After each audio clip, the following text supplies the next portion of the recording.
Alors le tourisme de masse, on savait déjà que c'était un gros problème, puis Instagram s'en est mêlé. Donc là, on a parlé de ces bullshit. On savait déjà qu'il y avait de plus en plus de gens qui craquaient leur jegging ou leur slip, comme vous voulez, au péril de leur vie pour faire les meilleures photos parce que plus t'as de likes, plus tu gagnes de money. Mais là, en plus on nique la terre. Et au final, la vie découle de la terre. Non. Anyway. Il y a déjà des articles qui sortent depuis 3-4 ans pour expliquer que les influenceurs ont une influence sur l'environnement. Une photo, un hashtag, et tout est dépeuplé.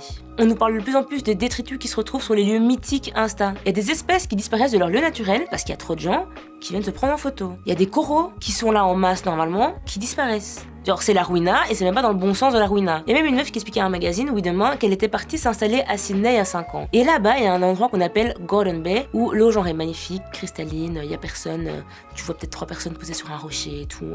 Magnifique. 5 ans plus tard, tu sais même pas bouger sur cette plage sans te cogner à quelqu'un. Il y a genre des bouées flamants roses sur l'eau. Et comme l'expliquait aussi le magazine Métro hier, il y a un champ de coquelicots, genre à Lake en Californie, qui est magnifique. En fait, il a plus blindé pendant l'hiver, donc il y a eu un espèce de phénomène incroyable où il y a eu cette floraison de ouf. Donc les Instagrammeurs, influenceurs, promeneurs, tout ce que tu veux, l'ont découvert et ont voulu tous aller taper la pause dans ce fameux champ de coquelicots. Sauf qu'ils ont tous écrasé parce qu'ils sont crus dans Twilight. Genre le maire de la ville a fait fermer le chemin qui permettait d'y aller tellement il y avait des gens et que tellement les gens ont piétiné ces fleurs. Et malgré tout ça, il y a quand même des gens qui arrivaient à frauder pour quand même aller prendre des photos. Quand tu veux frauder le métro, le bus, je comprends. Là, et il y a aussi cette plage à Fuerteventura où en fait les morceaux de coraux qui s'échouent sur la plage font qu'on dirait que c'est une île de popcorn. C'est trop bizarre mais ça donne hyper bien en photo. Et évidemment, depuis l'année passée, il y a 1200 kilos de coraux qui ont disparu avec toutes les photos, tous les gens qui sont venus pour...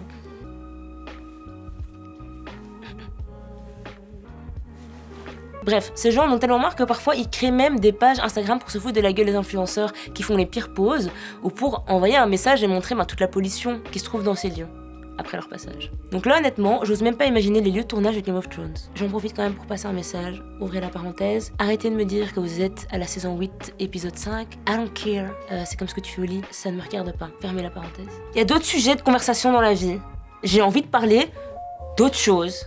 Genre, sauver la planète. Et pour le dernier petit fact, un peu sale, il y a ces propriétaires d'une ferme en Ontario qui ont ils ont un champ de tournesol magnifique et ils ont décidé pour une fois d'ouvrir leur champ aux touristes pour le prix de 7,50 $. Ils ont ensuite décidé de le fermer à jamais. Il y avait tellement de gens que le fils du proprio a dit que ça ressemblait à une apocalypse zombie. Walking Dead saison 9, épisode 17. Là, ça m'intéresse. Sérieusement, il faut qu'on pense à l'impact qu'on peut avoir même à petite échelle. Je veux pas dire qu'il faut rester chez soi et puis rien visiter de sa vie, c'est pas le fact. C'est plutôt que si on va visiter un endroit, juste respecter les lieux, respecter les habitants, respecter l'environnement. Et puis il y a même des alternatives. Pour ceux qui kiffent le bois de Halle, il y a des alternatives au bois de Halle, il suffit de regarder sur internet. Ça régule un peu. On est quand même sur la planète Terre, il y a des millions d'endroits qui sont magnifiques partout, et même à côté de chez nous, en fait. On oublie. C'est comme quand tu sors d'une pièce et que tu penses éteindre la lumière ou que tu fais pipi sous la douche. C'est un petit geste, certes, mais ça a d'office à grande échelle un impact. Bon voilà, donc save the planet, force à vous. Alors Mani. Si t'as aimé cette vidéo, n'hésite pas à t'abonner à la chaîne Tarmac. Et si tu veux encore regarder du Easy, il y a nos playlists. Donc tu peux regarder ceux d'hier, et d'avant-hier, et d'avant-avant-hier, et... j'ai pas compris. Et n'oublie pas quand même de t'abonner à notre compte Insta.